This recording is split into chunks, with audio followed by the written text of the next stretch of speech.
اب پانی میں رہنے والے جانوروں کو اگر آپ خشکی میں نکالیں گے وہ مر جائیں گے، اگر آپ ہوا میں رہنے والے جانوروں کو مستقل پانی میں ڈال دیں گے وہ ہم اگر پانی میں ہم ایک سانس نہیں لے سکتے پانی میں، لیکن ہم ہوا میں رہ سکتے ہیں۔ تو اللہ تعالیٰ نے ہماری ضروریات کہاں رکھی ہیں؟ زمین میں، ہوا میں۔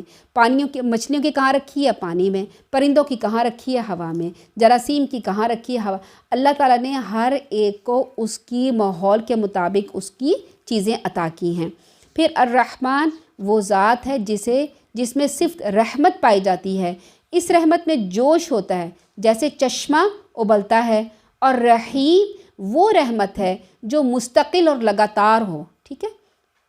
بعض علماء کرام کہتے ہیں کہ رحمان دنیا میں ہے اور رحیم آخرت میں، لیکن بعض علماء کرام کہتے ہیں کہ رحمان جو ہے دنیا میں بھی ہوتا ہے اور رحیم بھی دنیا میں ہوتا ہے۔ جیسے مثال کے طور پر اگر کسی کا کوئی دیکھیں خدا نہ خواستہ اگر ہمیں کسی کا کوئی بچہ ملتا ہے گم ہوا ہوا، ہم اسے کہتے ہیں کہ بھائی یہ بچہ اب وہ رو رہا ہے، تڑپ رہا ہے، ہمیں اپنے بچے یاد آتے تھے، ہم اس بچے کو اٹھا لیتے ہیں، ہم بعد میں کہتے ہیں کہ ہم اس بچے کی پرورش کریں گے، ہمیں اتنا جوش آتا ہے، اتنا پیار آتا ہے، ہم سے محبت آتی ہے، ہم 2 دن تو اس کے لیے سب کچھ کریں گے، اور اتنا سب کچھ کرنے کے بعد اس کے لیے راتوں کو جاگیں گے بھی اور اس کا خیال بھی کریں گے، لیکن 2-3 دن گزریں گے، ہمارا رحمت کا ہمارا جو جوش تھا نا ایک اس کے ساتھ اچھی کرنے کا، وہ آہستہ آہستہ دھیما پڑنا شروع ہو جاتا ہے۔ کیوں کہ ہمارا اپنے آرام میں خلل پڑتا ہے، ہمارے گھر کے جو معمولات ہوتے ہیں اس میں فرق آنا شروع ہو جاتا ہے، تو کیا ہوتا ہے کہ ہمارے اندر وہ جوش ٹھنڈا ہونا شروع ہو جاتا ہے، پھر ہم سوچتے ہیں کہ چلو اس کو کسی دوسرے ہم قبل کو دے دیں جو اس کی پرورش اچھی طرح کر سکتا ہے، ہمارا جوش ٹھنڈا پڑ جاتا ہے۔ اللہ تعالیٰ کا معاملہ ایسا نہیں ہے، اللہ تعالیٰ نے رحمان ہے،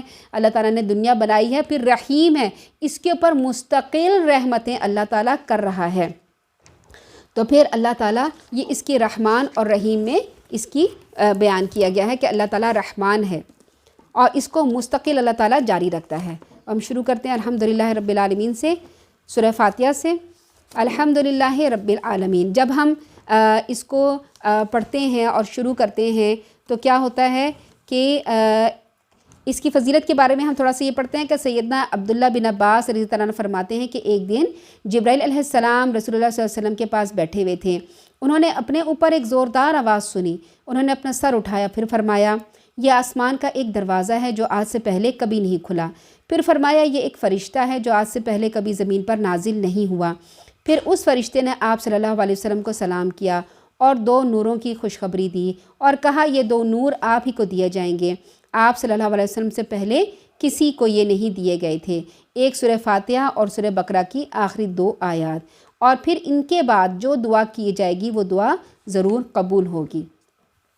اور اس سورت کا سب سے مشہور نام کیا ہے؟ سورہ فاتحہ نام ہے، اور سورہ فاتحہ کا مطلب ہوتا ہے کھولنے والا، یعنی اب آپ نے قرآن کھولا ہے تو کس سے کھولا ہے؟ سورہ فاتحہ سے کھولا ہے۔ اسی طرح سے نماز میں آپ قرآن کو کھولتے ہیں تو کس سے کھولتے ہیں؟ سورہ فاتحہ سے کھولتے ہیں۔ تو ایک جیسے گھر ہے آپ دروازہ کھول کے اندر داخل ہوتے ہیں، اسی طرح سورہ فاتحہ پڑھ کر آپ قرآن کے اندر داخل ہوتے ہیں۔ اس کو ام القرآن بھی کہا جاتا ہے۔ اچھا، اور اس کا نام شفا بھی ہے اور رقیہ بھی ہے، یعنی اس کو پڑھ کر اس کو جو ہے دم بھی کیا جاتا ہے، لیکن دم کرنا اور جھاڑ پھونک کرنا اگر کسی اور زبان میں ہو، کسی نامانوس زبان میں ہو تو وہ نہیں کرنا چاہیے۔ دم اور جھاڑ کس میں؟ صرف قرآنی الفاظ میں کرنا چاہیے، یا ایسے الفاظ میں جو سمجھ آتے ہوں، جن کو معنی آپ کو سمجھ میں آتے ہوں، جو نامانوس نہیں ہوں۔ اب سورہ فاتحہ میں اللہ تعالیٰ اپنے تعارف کرا رہے ہیں اور اس سے کیسے مخاطب ہوا جائے یہ بتا رہے ہیں۔ الحمدللہ رب العالمین، ہر طرح کی تعریف اللہ ہی کے لیے ہے۔ اللہ تعالیٰ فرما رہے ہیں کہ جہاں بھی تم کسی چیز کو دیکھو یا جس کا تم شکر کرو تو سب سے زیادہ تعریف کرنے کے لائق اللہ تعالیٰ فرماتے ہیں میں ہوں، اور سب سے زیادہ شکر ادا کرنے کے لائق کس کا شکر ادا کیا جائے؟ وہ میں ہوں، یعنی اللہ تعالیٰ فرماتے ہیں میرا ہی شکر ادا کرو، میری ہی تعریف کرو۔ کیوں کہ میں رحمان ہوں اور میں رحیم ہوں، الرحمن الرحیم۔ جب ہم نماز میں پڑھتے ہیں الحمدللہ رب العالمین تو ہم اللہ تعالیٰ سے مخاطب ہوتے ہیں۔ جب نماز پڑھی جائے تو کیا ہوتا ہے؟ اللہ تعالیٰ اپنے پردے ہٹا لیتا ہے اور بندے کو اپنے سامنے کر لیتا ہے۔ ایک بات اور بھی یاد رکھیے نماز میں خشوع خضوع پیدا کرنے کے لیے کہ ہمیشہ یہ سوچیں کہ اللہ تعالیٰ زمان و مکان سے پاک ہے۔ پاک کے لیے ہم کیا الفاظ استعمال کرتے ہیں؟ سبحان اللہ۔ سبحانہ کا مطلب ہوتا ہے اللہ تعالیٰ کی ذات پاک ہے، کس چیز سے؟ شرک سے اور ہر طرح کی کمی سے، ہر طرح کے نقص سے پاک ہے۔ اب ہمارے اندر کیا نقص ہے کہ ہم زمانے اور مکان کے قیدی ہیں۔ زمانے کا مطلب ہم حال، مستقبل اور ماضی میں رہتے ہیں۔ ہمارا صبح دوپہر شام رات دن کا چکر ہے، ہم اس سے باہر نہیں نکل سکتے۔ اللہ تعالیٰ کے لیے یہ کوئی چیز نہیں ہے۔ ماضی حال مستقبل اللہ تعالیٰ کی نظروں کے سامنے ہے، اور صبح دوپہر شام رات دن کا آنا جانا اللہ تعالیٰ کے لیے کوئی وقت کی پابندی قید نہیں ہے۔ اسی طرح سے ہم ایک جگہ سے دوسری جگہ جانے کے لیے محتاج ہوتے ہیں۔ اگر کوئی آسمان میں جائے تو کیا ہوتا ہے، جہاز کی ضرورت پڑتی ہے، اس میں ہم جاتے ہیں۔ اگر کوئی آسمان کی وسعتوں کو ابھی پا نہیں سکا، کسی نے بھی اس آسمان کو اس تک پہنچا نہیں ہے، لیکن اللہ تعالیٰ جگہ سے بھی جگہ کی قید سے بھی آزاد ہیں۔ اللہ تعالیٰ ہمیں دیکھ رہے ہیں اور ہمیں سن رہے ہیں، اور اللہ تعالیٰ کی ایسی کوئی قید اور کوئی پابندی نہیں ہے کہ ہم یہاں نماز پڑھ رہے ہیں تو اللہ تعالیٰ کو دیکھنے میں خدا نخواستہ کوئی مشکل پیش آ رہی ہے، تو جب ہم اللہ اکبر کہتے ہیں تو ہم عین اللہ تعالیٰ کی نظروں کے سامنے ہوتے ہیں۔ جب ہم کہتے ہیں الحمدللہ رب العالمین تو اللہ تعالیٰ فرماتے ہیں میرے بندے نے میری حمد کی۔ جب ہم کہتے ہیں الرحمن الرحیم تو اللہ تعالیٰ فرماتے ہیں میرے بندے نے میری ثنا کی۔ جب ہم کہتے ہیں مالک یوم الدین، اے رب تو ہی مالک ہے، کس کا مالک ہے؟ قیامت کے دن کا، جزا و سزا کا، تو اللہ تعالیٰ فرماتے ہیں بندے نے میری بزرگی بیان کی۔ پھر ہم جب کہتے ہیں ایاک نعبد و ایاک نستعین تو کیا مطلب ہوتا ہے؟ اے رب ہم صرف تیری ہی عبادت کرتے ہیں اور تجھی سے مدد مانگتے ہیں۔ تو پھر اللہ تعالیٰ کیا اپنے بندے سے کہتے ہیں؟ یہ میرے اور میرے بندے کے درمیان آدھی آدھی تقسیم ہے۔ پھر ہم کہتے ہیں اہدنا الصراط المستقیم، اے اللہ ہمیں سیدھا راستہ دکھا۔ تو اللہ تعالیٰ فرماتے ہیں میرے بندے نے سیدھا راستہ مانگا، میں اسے یہ راستہ دیتا ہوں۔ کہ راستہ کن لوگوں کا؟ صراط الذین انعمت علیہم، ان لوگوں کا راستہ میں تجھے دوں گا جن کے اوپر انعام کیا گیا، غیر المغضوب علیہم، ان لوگوں کا راستہ نہیں جن کے اوپر غضب نازل کیا گیا اور جو گمراہ ہوئے۔ یہاں سے ہم جب سورہ فاتحہ پڑھتے ہیں نماز میں تو ہمیں یہ سوچ کے پڑھنا چاہیے کہ اللہ تعالیٰ کے ہم بالکل آمنے سامنے کھڑے ہیں اور اللہ تعالیٰ ہماری باتوں کا جواب دے رہے ہیں۔ جب اس نیت سے ہم پڑھیں گے اور یہ جوابات ہم سنیں گے، یعنی الحمدللہ رب العالمین کہنے کے بعد رکیں، اللہ تعالیٰ کا جواب آنے دے کہ وہ فرمائے گا کہ میرے بندے نے میری حمد کی، الرحمن الرحیم میرے بندے نے میری ثنا کی۔ تو پھر کیا ہوتا ہے؟ ہمارا دل نماز میں لگتا ہے اور خشوع و خضوع آنے لگتا ہے، ایک تصور قائم ہو جاتا ہے کہ ہم اللہ تعالیٰ کے سامنے کھڑے ہیں۔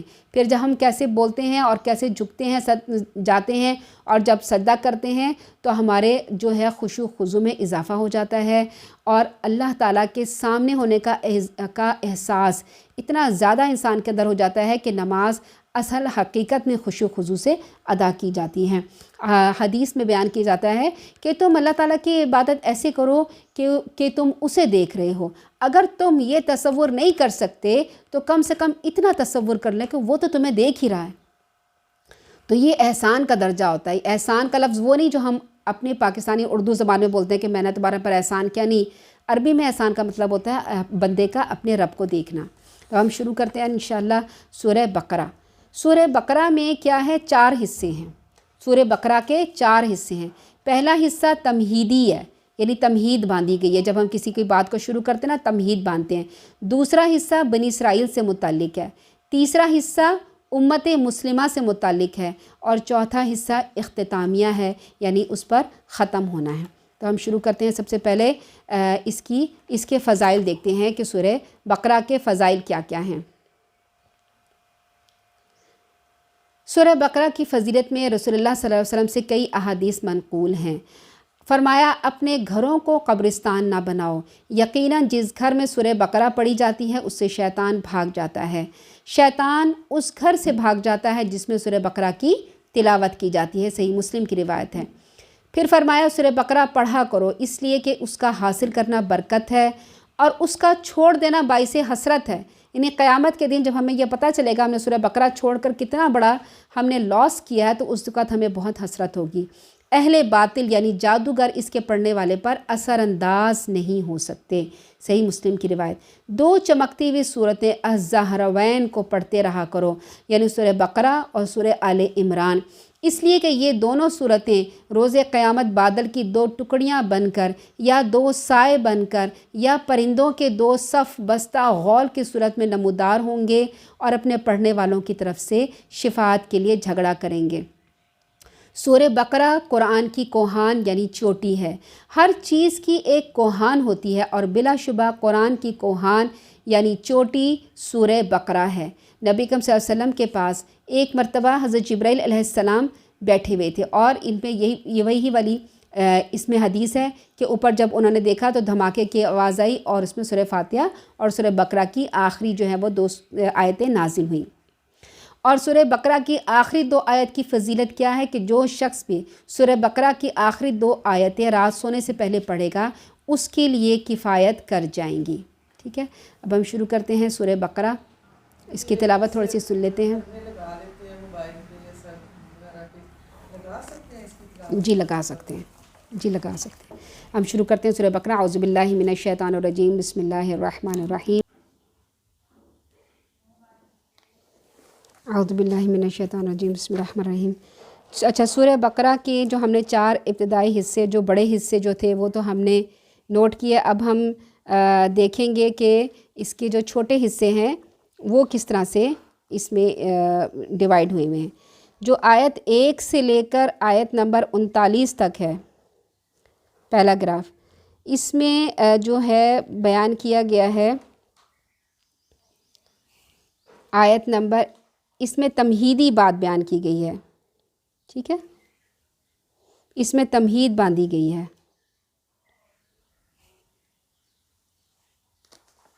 ابتدائی حصے میں اچھا، اس کے نازل کرنے کے بارے میں ہے کہ مدینہ میں پہنچ کر رسول اللہ صلی اللہ علیہ وسلم نے پہلا کام جو کیا وہ مسجد نبوی کی تعمیر تھی تاکہ تمام مسلمان دن میں 5 دفعہ اکٹھے ہو کر نماز ادا کر سکیں اور اپنے مسائل پر غور کر سکیں۔ دوسرا اہم مسئلہ مہاجرین کی آبادکاری اور ان کے معاش کا یعنی ان کی روٹی روزی کا مسئلہ تھا، جس کے لیے آپ نے مہاجرین اور انصار میں سلسلہ مواخات قائم کر دیا جس کی مثال دنیا میں نہیں ملتی۔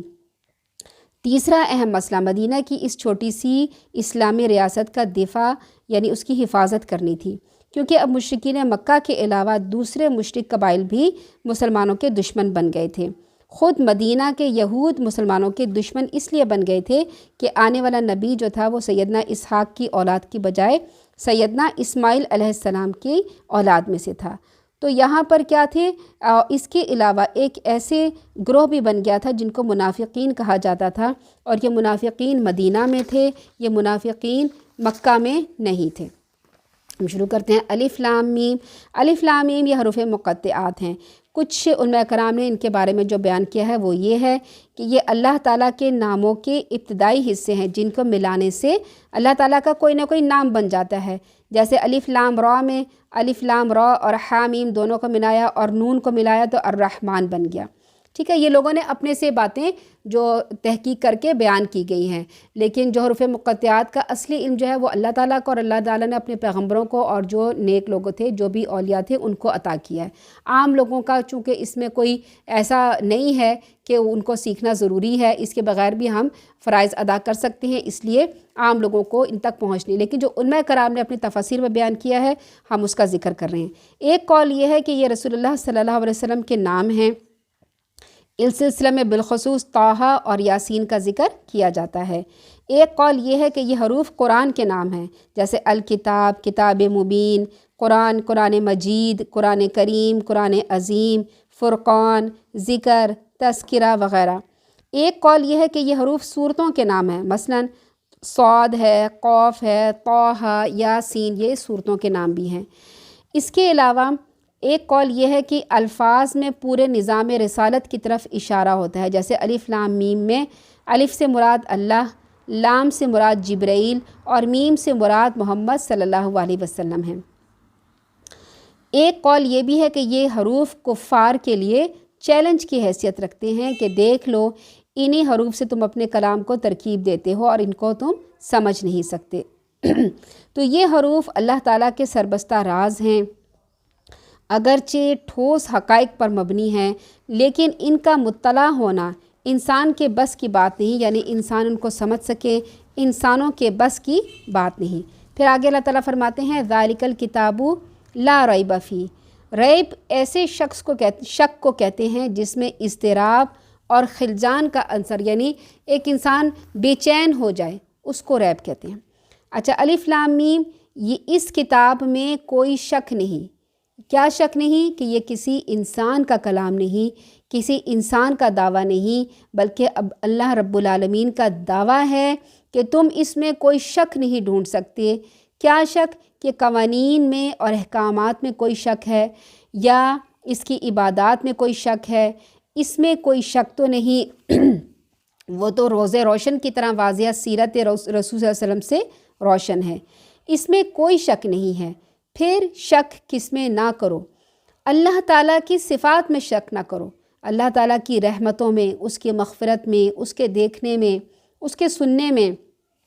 یا اس میں شک کرو کہ وہ نہیں سن رہا، وہ سن رہا ہے لازمی، وہ نہیں دیکھ رہا بلکہ وہ دیکھ رہا ہے لازمی۔ جب وہ کہتا ہے وہ سننے والا جاننے والا ہے، تو وہ حقیقت میں ہمیں سن رہا ہے، حقیقت میں ہمیں جانتا ہے۔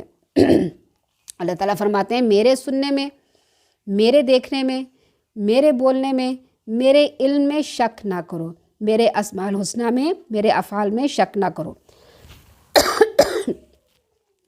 میں پاک ہوں اس نقص سے کہ میرے اور تمہارے درمیان آسمان و زمین کی کوئی آڑ آ جائے، یہ آڑ میرے اور تمہارے درمیان بن جائے، نہیں، کوئی شک نہیں۔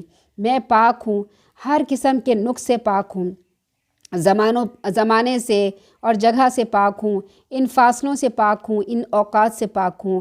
ہمارے لیے فاصلے اور اوقات بہت معنی رکھتے ہیں، اللہ تعالیٰ کے لیے فاصلے اور اوقات کچھ نہیں۔ تو اللہ تعالیٰ فرماتے ہیں کہ یہ قرآن، اس میں تم شک نہ کرو، یہ میرا کلام ہے، اور یہ کلام کیا ہے؟ فیہ ھدی للمتقین، اس میں ہدایت ہے۔ کس کے لیے ہدایت ہے؟ تمام بنی آدم کے لیے ہدایت ہے، مگر اس سے صرف وہی لوگ فائدہ اٹھا سکتے ہیں جن کے دلوں میں خوف خدا ہے۔ متقین کا کیا ہوتا ہے؟ خوف رکھنا۔ کیسا خوف رکھنا؟ گناہوں سے بچنے کا خوف رکھنا۔ الذین یؤمنون بالغیب، وہ لوگ، اب کون اس کے اوپر ایمان لاتے ہیں؟ وہ لوگ ایمان لاتے ہیں جو غیب پر یقین رکھتے ہیں۔ غیب کیا ہے؟ آخرت پہ۔ وَیُقِیمُونَ الصَّلَاۃَ، اور قائم کرتے ہیں نماز۔ وَمِمَّا رَزَقْنَاهُمْ يُنْفِقُونَ، اور اس میں سے اللہ کی راہ میں خرچ کرتے رہتے ہیں۔ آیت 1 سے 5 تک آیت مومنین کے بارے میں ہے۔ والذین یؤمنون بما انزل الیک وما انزل من قبلک وبالآخرۃ ھم یوقنون، وہ آپ صلی اللہ علیہ وسلم کی طرف نازل شدہ وحی پر ایمان لاتے ہیں، اور اس پر بھی جو آپ صلی اللہ علیہ وسلم سے پہلے نبیوں پر اتاری گئی، اور وہ آخرت کے دن پر یقین رکھتے ہیں۔ ایسے ہی لوگ اپنے پروردگار کی طرف سے نازل شدہ ہدایت پر ہیں، اور یہی لوگ کامیاب ہونے والے ہیں۔ یہاں تک 5 آیتیں ہو گئیں، اور یہاں تک مومنین کے بارے میں بات کی گئی ہے۔ پھر آگے اللہ تعالیٰ فرماتے ہیں بلا شبہ جن لوگوں نے ان کاموں کو ماننے سے انکار کر دیا، کفرو، کن کن کا کفر کیا؟ کہ آخرت کو نہیں مانا، قرآن کو نہیں مانا، رسول کو نہیں مانا، اور ان کو ماننے سے انکار کر دیا۔ آپ انہیں ڈرائیں یا نہیں ڈرائیں، ان کے لیے ایک ہی بات ہے، وہ ایمان نہیں لائیں گے۔ اللہ نے ان کے دلوں پر، ان کے کانوں پر مہر لگا دی ہے، ان کی آنکھوں پر پردہ پڑ گیا ہے، ان کے لیے بہت بڑا عذاب ہے۔ آیت 6 اور 7 کافرین کے بارے میں آیت ہے۔ آگے 8 سے 20 تک آیات منافقین کے بارے میں ہیں، اور اس میں ایک ہی مضمون ہے۔ اور لوگوں میں سے کچھ ایسے بھی ہیں جو زبان سے تو کہتے ہیں کہ ہم اللہ تعالیٰ پر اور آخرت کے دن پر ایمان لائے ہیں، حالانکہ وہ مومن نہیں ہیں، وہ اللہ سے دھوکہ کر رہے ہیں۔ اور ان لوگوں سے بھی جو ایمان لائے ہیں، ایسے لوگ دراصل اپنے آپ ہی کو دھوکہ دے رہے ہیں، مگر اس بات کو سمجھ نہیں رہے۔ ایسے لوگوں میں نفاق کی بیماری ہے، جسے اللہ تعالیٰ نے اور زیادہ آگے بڑھا دیا ہے۔ نفاق سے مراد دین اسلام سے نفرت، مسلمانوں سے حسد اور عناد ہے، دشمنی ہے۔ اور جو وہ جھوٹ بک رہے ہیں، ان کے عوض ان کے لیے دکھ دینے والا عذاب ہے۔ وَإِذَا قِيلَ لَهُمْ لَا تُفْسِدُوا، جب ان سے کہا جاتا ہے کہ زمین میں فساد نہ کرو، تو وہ کہتے ہیں ہم ہی تو اصلاح کرنے والے ہیں، یعنی اپنے آپ کو کیا کہتے ہیں؟ ہم اصلاح کر رہے ہیں، بھائی ہم فساد کہاں کر رہے ہیں؟ اللہ تعالیٰ فرماتے ہیں خوب سن لو، حقیقتاً یہی لوگ فساد کرتے ہیں، مگر یہ بات سمجھتے نہیں ہیں۔ جب ان سے کہا جاتا ہے کہ ایمان لے آؤ جیسے اور لوگ ایمان لائے ہیں، یعنی صحابہ کرام رضی اللہ تعالیٰ عنہ، تو کہتے ہیں کیا ہم ایسے ایمان لائیں جیسے احمق لوگ ایمان لائے ہیں؟ نعوذ باللہ، صحابہ کرام کو وہ احمق کہتے تھے۔ اللہ تعالیٰ فرماتے ہیں نہیں، خوب سن لو، احمق تو تم لوگ ہو مگر یہ بات وہ نہیں جانتے۔ ایسے لوگ جب ایمانداروں سے ملتے ہیں، وَإِذَا لَقُوا الَّذِينَ آمَنُوا، ایسے لوگ جب ایمانداروں سے ملتے ہیں، کیسے لوگ؟ جو کہتے ہیں کہ ہم ایمان نہیں لائیں گے، ٹھیک ہے، وہ لوگ جب ایمان والوں سے ملتے ہیں تو کہتے ہیں ہم ایمان لا چکے ہیں، اور جب علیحدہ ہوتے ہیں اپنے دوستوں شیطانوں سے ملتے ہیں یا کافر دوستوں سے ملتے ہیں تو کہہ دیتے ہیں اصل میں تو ہم تمہارے ساتھ ہی ہیں، ان ایمان والوں سے تو ہم مذاق کر رہے ہیں۔ اللہ تعالیٰ فرماتے ہیں اللہ تعالیٰ ان کا مذاق کر رہا ہے، اڑا رہا ہے، اور انہیں ان کی سرکشی میں ڈھیل دیے جا رہا ہے جس میں وہ اندھوں کی طرح بھٹکتے جا رہے ہیں۔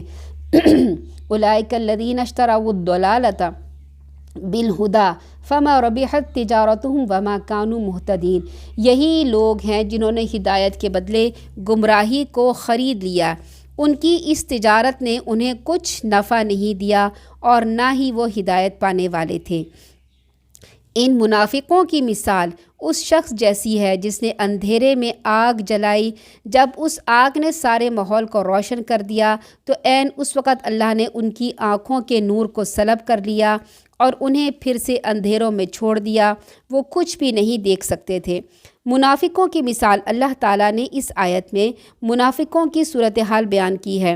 یہ آگ جلانے والے شخص خود اللہ کے رسول صلی اللہ علیہ وسلم ہیں، جنہوں نے کفر اور گمراہی کی تاریکیوں میں اسلام کی شمع روشن کی اور حق کو باطل سے، صحیح کو غلط سے اور راہ راست کو گمراہوں سے چھانٹ کر بالکل نمایاں کر دیا۔ اب جو لوگ سچے مومن ہیں اور سچے مومن اپنی آنکھ رکھتے ہیں، دیدہ بینا رکھتے ہیں، انہیں سب کچھ واضح طور پہ نظر آنے لگا، مگر یہ جو منافقین ہیں اپنی مفاد پرستی کی وجہ سے اندھے ہو رہے ہیں، انہیں اس روشنی میں کچھ بھی نظر نہیں آتا۔ ان کی طرف سے وہ اندھے برے رہنے کو اللہ تعالیٰ نے فرمایا ذہب اللہ بنورہم، کہ وہ اللہ تعالیٰ نے ان کا نور لے گیا۔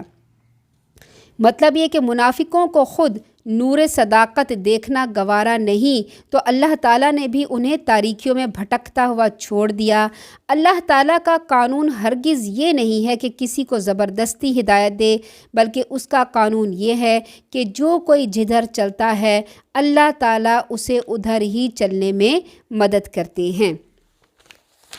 پھر اللہ تعالیٰ فرماتے ہیں سمن بکمن عمیٌ فہم لا یرجعون، ایسے لوگ بہرے ہیں، گونگے ہیں، اندھے ہیں، یہ ایمان لانے کی طرف لوٹ کر نہیں آئیں گے۔ یا پھر ان منافقوں کی مثال یوں سمجھو جیسے آسمان سے زوردار بارش ہو رہی ہو جس میں تاریکیاں بھی ہوں، بجلی کی گرج بھی ہو اور چمک بھی ہو۔ یہ لوگ بجلی کے کڑکے سن کر موت کے ڈر کے مارے اپنے کانوں میں اپنی انگلیاں ٹھونس لیتے ہیں، جبکہ اللہ ان کافروں کو ہر طرف سے گھیرے میں لیے ہوئے ہے۔ ان کی حالت یہ ہو گئی ہے کہ عنقریب ہی بجلی ان کی بصارت کو اچک لے گی۔ جب بجلی کی چمک سے کچھ روشنی پڑتی ہے تو چل پڑتے ہیں، اور جب اندھیرا ہو جاتا ہے تو ٹھہر جاتے ہیں۔ اور اگر اللہ تعالیٰ چاہتا تو اس حال میں کڑک سے ان کی سماعت یعنی کان اور چمک سے ان کی بصارت یعنی آنکھیں ان کو سلب کر لیتا۔ کیونکہ اللہ تعالیٰ ہر چیز پر قدرت رکھتا ہے۔ یعنی اب کڑک کا برق کا کیا مطلب ہے کہ ایسے حیران ہو جاتے ہیں کافر، قرآن کی روشنی یعنی برق روز بروز پھیلتی ہے، اسلام کی شان و شوکت دیکھ کر ان کی آنکھیں حیران ہوئی جاتی ہیں، خیرہ ہوئی جاتی ہیں، وہ اس کو دیکھ کر ان کو برداشت نہیں ہوتا۔ تو اللہ تعالیٰ اس میں جو ہے وہ منافقوں کے بارے میں بیان کی جا رہی ہے، یہ منافقوں کی دوسری مثال ہے۔ اس میں جو زوردار بارش کی مثال اسلامی احکامات کے نزول سے مثال دی گئی ہے کہ جیسے اسلامی احکامات مدینہ میں مسلسل نازل ہو رہے تھے تو ان کو یہ بہت عجیب لگ رہے تھے، جیسے جہاد کے بارے میں، جیسے انفاق فی سبیل اللہ خرچ کرنے کے بارے میں، تو ان کو بڑا عجیب لگتا تھا کہ ہم خرچ تو ہم کمائیں تو اپنے لیے اور اس کو خرچ کر دیں ہم اللہ کی راہ میں، یہ جہاد کرنے کے لیے۔ تو جب کوئی سخت احکامات آتے تھے نا تو ان کے کان جیسے ہم بجلی کی جب کڑک آتی ہے گرج تو ہم اپنے کانوں پہ ہمارا ہاتھ فوراً جاتا ہے، اسی طرح سے جب اللہ تعالیٰ جب سخت احکامات نازل کرتے تھے ان کے مطابق تو کیا کرتے تھے، اپنے کانوں پہ جیسے ہاتھ رکھ کے بھاگ جاتے تھے کہ ہم نے یہ بات نہیں ماننی۔ آگے جو ہے آیت توحید ہے۔ آیت توحید کیا ہے؟ یا ایھا الناس اعبدوا، اے لوگو عبادت کرو اپنے اس رب کی جس نے تمہیں پیدا کیا اور تم سے پہلے لوگوں کو بھی، اور اس کی عبادت اس لیے کرو کہ تاکہ تم پرہیزگار بن سکو۔